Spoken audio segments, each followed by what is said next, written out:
Social anxiety can feel like living inside a shrinking room where the walls get closer and the space inside gets tighter. In this video, I share some insights into what social anxiety is, why it's so common, and some actions that you can actually take to address some common fears behind your own social anxiety.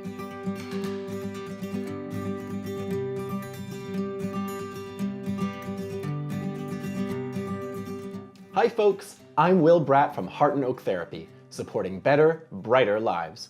We're therapists who do regular videos on mental wellness and give practical ideas and tips to help address your problems and make your life happier. So hit the subscribe button to keep in the loop. Social anxiety is kind of a catch-all term that different kinds of fear, worry, and anxiety relate to. Generally speaking, it's about anticipating negative social interaction with other people. For some, it revolves around groups of new people, while for others, it's large crowds.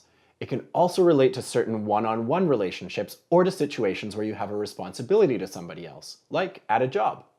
In this video, I'll be covering 4 of the most common fears and worries that people relate to social anxiety, along with some concrete things that you can actually do to address those fears at their root. But first, let's talk about the nuts and bolts of social anxiety. People respond to the situations that they feel anxious in many different ways. The most recognizable response associated with anxiety in general is to avoid those situations altogether. Anyone who has ever felt anxious knows that this makes total sense because it helps us avoid and mitigate undesirable experiences. Other ways of resisting the negative outcomes that people associate with social anxiety can include staying quiet or censoring ourselves in groups, chattering nervously and filling the space with words, or carefully curating what we say in order to be well-liked and well-received. These actions all serve the important purpose of avoiding negative responses and encouraging positive ones. The downside, of course, is that we don't feel free to be ourselves in these situations. If you experience a lot of social anxiety, you probably feel like your life is made smaller by your fears, and you may long to feel more at ease in social situations. So, let's get into 4 of the most common types of social anxiety and what you can do to address them. Just about everyone can relate to the fear that they might stick out like a sore thumb in social groups. This makes sense because, as I laid out in our video How Most Anxiety is Social Anxiety, belonging matters for our sense of dignity, and that's important. I also go into more detail about this in a post on the Heart and Oak blog, which you can find a link to in the description below. When it comes to social anxiety around not fitting in, there's often one of 2 outcomes that people are most fearful of: being rejected or being excluded. Rejection is rarely, if ever, kind, and it comes with humiliation and alienation, which can make the experience more difficult or even traumatic. Exclusion, on the other hand, can leave us feeling unwanted or discarded with this implicit message that we aren't good enough to be included. So it makes sense to strive to keep these things from happening. When it comes to actually taking the wind out of social anxiety's sails when it comes to exclusion and rejection, there are a couple of tangible actions that can help. One is to go out on a limb and actually acknowledge that you feel anxious in those particular moments. Being the clever person that you are, you probably already have a good read on the people and circumstances that are safe to do that in.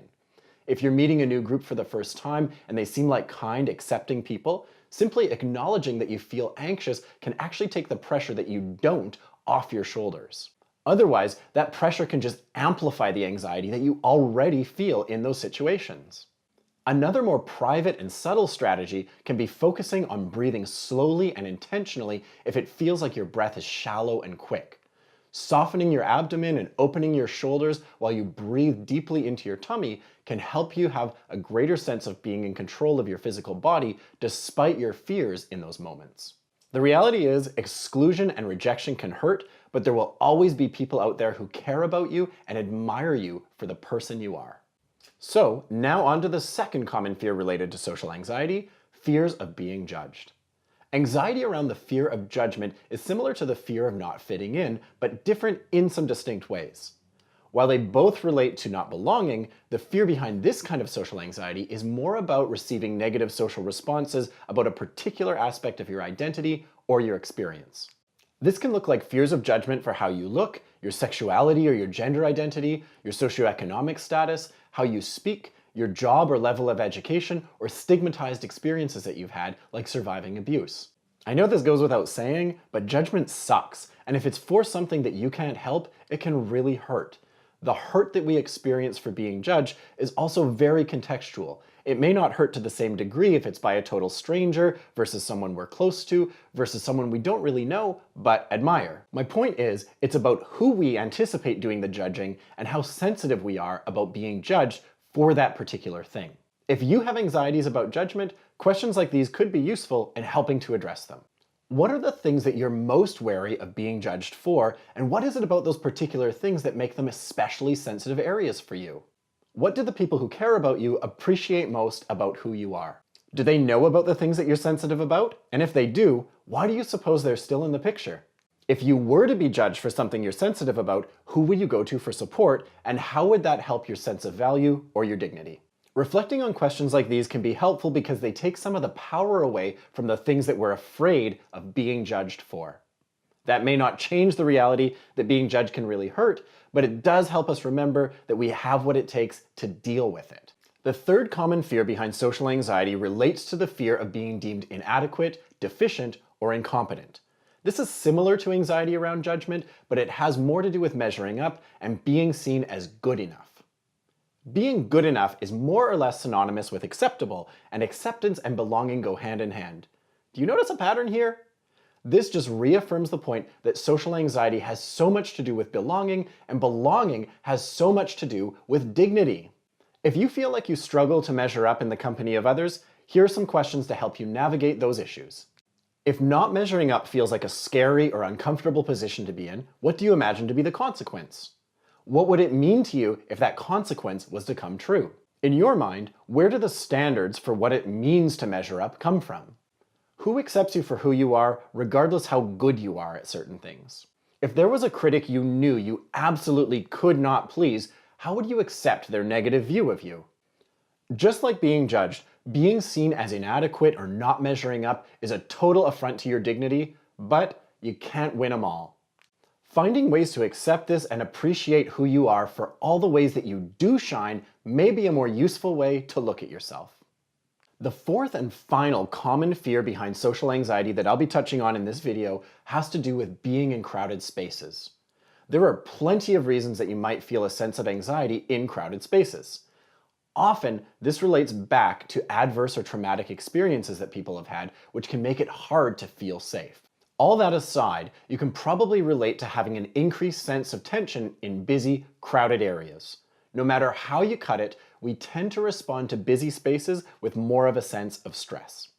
Social anxiety in the context of big crowds is actually quite unique from the previous three kinds of fears that we talked about. What differentiates it from the others is the focus on physical safety above belonging or dignity. When people feel anxious about the thought of being in a large crowd of people, they tend to be less concerned with being judged or excluded and more worried that something untoward them might happen. If someone has experienced violence or is fearful of encountering a person or a situation that would be scary or uncomfortable for them, the solution isn't as simple as just saying, "Don't worry about it." If you think about it, it can be a lot harder to watch your back when there are a ton of other bodies milling around you. Sometimes there's good reason behind our sensitivities and our aversions. If you struggle with anxiety around crowds or big groups of people, questions like these could help you explore that in a constructive way. What makes crowded spaces different from those with fewer people when it comes to your anxiety level? What are you most wary of having happen when you're in a crowded space? What precautions do you take to create safety for yourself when you're entering crowded spaces? If you could imagine something happening that would take all of your worries about this away, what would that be? How have you created safety in the past when you felt fearful or unsafe going into crowded places?